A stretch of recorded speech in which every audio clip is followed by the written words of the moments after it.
Hi there, this is Rob, and this is the 2-minute overnight overview for Thursday. I had a trade last night to review and a little research to share for today. Here's a look at the odds sheet as it stood on Wednesday near the close. As you can quickly see by all the green on the screen, there were several index securities meeting the minimum criteria for a possible long trade. ES is the security I trade. Price action for ES showed bullish overnight inclinations. Internals were also bullish, but seasonality was mixed. The overall numbers looked good. There were no edge finder studies that triggered yesterday, but I did like the fact that ES was getting confirmation from the other index securities on the odds sheet, so I took a long position near the close. I used the standard stop of about 6.5 points and the standard target of 3 points. Let's take a look at the overnight chart and see how it played out.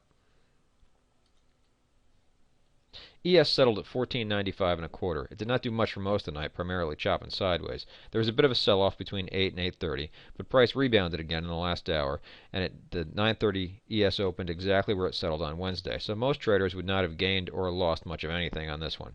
Personally, my entry was a little bit worse at 14.95 and a half, but my exit was a little bit better, and I got filled a few minutes before the open at 14.95 and 3/4. Generally, if I have any kind of profit with 10 to 15 minutes to go before the open, I'll try not to let that turn into a loss.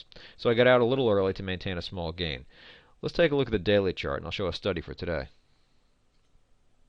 Tomorrow is the first day of the month, and the employment report is also due to be released around 8:30.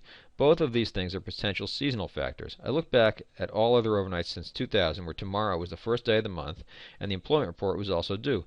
Here's a peek at the performance report.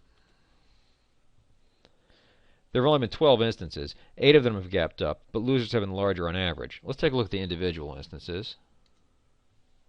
What stands out most to me here is that the last instance, which suffered a very large gap down. The employment report always adds an extra element of risk, and so it's not surprising to see some of the instances had fairly big overnight moves. Overall, this combination seems to suggest a mild upside edge, but with a fair amount of risk. I'll be exploring this more in the trading room this afternoon. That's all I have time for right now. Thanks for listening, and rest easy.